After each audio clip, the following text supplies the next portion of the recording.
And finally, the 3 doctors took me down a long hall, and they sat me down,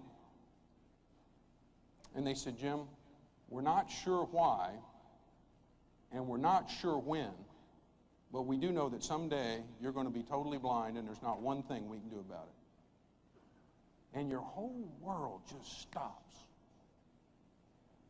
I didn't know what I was going to do. So I just went into my famous denial phase. I just acted like it was never going to happen because I couldn't deal with it.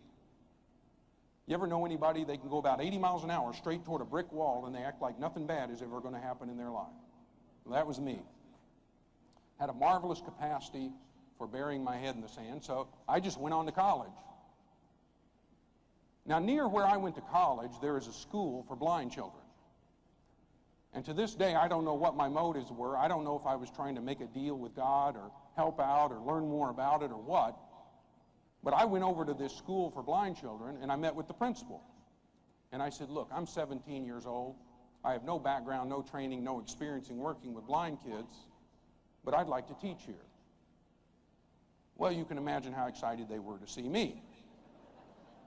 Oh yeah, here's the guy we've been looking for right here. But they did say, Jim, if you're really serious about this, we do have one kid you can kind of work with one-on-one. Well, I said, I was kind of thinking of having my own class, actually. And they said, Jim, you either work with this one kid or you get out of here. I said, okay, what do I teach this kid? And they said, Jim, that's just it. Christopher is 4 years old. He's totally blind. He has a lot of other physical problems. And we have determined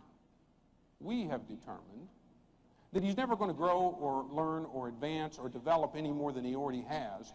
So what we want you to do is keep him quiet and keep him away from the other kids so at least they can learn their lessons, because Christopher will never learn any more than he already has. Ladies and gentlemen, don't you ever forget that we always live up to the expectations we have of ourselves, or those expectations that we allow other people to place upon us. Thank you.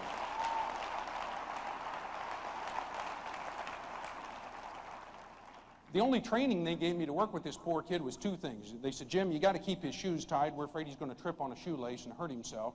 And the other thing is, you got to keep him away from the stairs. It's very hard for blind people to climb stairs. We're afraid he's going to fall down the staircase and hurt himself. Other than that, we don't care what you do. Just keep him quiet so the other kids can learn their lessons. Well, that first day, I went out to meet Christopher, and he was very, very small, much smaller than you would expect a 4-year-old child to be. And he was totally blind, and he had a lot of other problems. And I said, young man, before I leave here, no matter how many days or weeks or months or years it takes, you are at least going to learn how to tie your shoes and climb the stairs. And he said, no, I can't. And I said, yes, you can. And he said, no, I can't. And I said, yes, you can. And he said, no, I can't. And if you've ever spent any time with a 4-year-old, you know, they can do that all day long. I had never experienced anything quite like that. No, I can't. Yes, you can. No, I can't. Where are you? Right down. Well, I began going to the university every day, and then every afternoon I would spend with Christopher learning how to tie our shoes and climb the stairs. Then it happened. I finally hit the wall. I couldn't see to get around on my own anymore. I couldn't read anymore. I didn't know then what you know right now. I didn't know I could exercise my right to choose and make a quality decision and change my life by changing my mind. I would have given $1 million that day to know what you know right now, because it's been worth a lot more than that to me in every area of my life. But I didn't know that, so I prepared to do the only thing I did know how to do, which was quit. That's what I was good at then. I had a PhD in quitting. In fact, folks, most of you, I don't know your names. I don't know where you're from. I don't know the challenges and the obstacles and the barriers that you face in your world, in your business, in your career, in your personal life.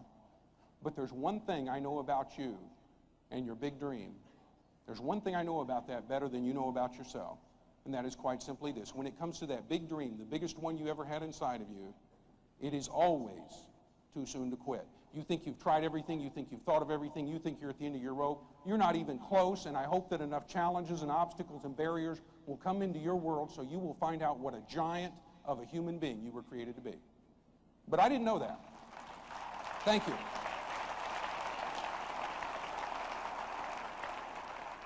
But I didn't know any of that, so I prepared to quit. I went over to school for the School for the Blind Kids for what I thought would be my last day. I got there early and I met with the principal. And I said, look, I'm going to have to drop out of college. I can't come here anymore and volunteer to work with Christopher. This will be my last day because I just can't make it. Well, I didn't know they dropped Chris off early that day, and Christopher's standing outside the open door to the office hearing this whole conversation. So as I went out to tell him goodbye and tell him I loved him and tell him I hope someday somebody else would show up and spend some time with him, he turns to me and says, yes, you can. And I said, no, I can't. And he says, yes, you can. I said, no, I can't. And he said, yes, you can. And as I was preparing to explain to this poor, ignorant, uninitiated, uninformed 4-year-old child how that this is somehow different, kid. This is not like learning how to tie your shoes here. This is like going to a major university. As I was preparing to explain that to him so he would understand, it hit me like a ton of bricks. Stovall, either get up and do something with your life or quit lying to this kid. Because if it works for tying your shoes and climbing the stairs and finishing college and creating lives and careers and businesses and lifestyles and destinies that are worthy of you and worthy of your best efforts. And if it doesn't work, let's quit lying to people.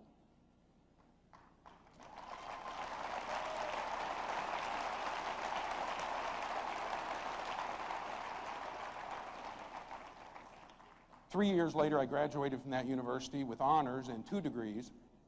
And that same week, I had the privilege of my life, with what little vision I had left. In fact, one of the last things I ever really remember seeing was then 7-year-old Christopher climb 3 flights of stairs, turn and sit on that top step, and tie both of his shoes.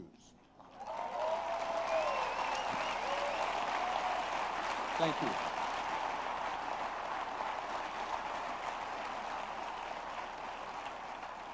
And that's the person that's impacted my life the most. It's not the movie stars, the athletes, the millionaires, the billionaires.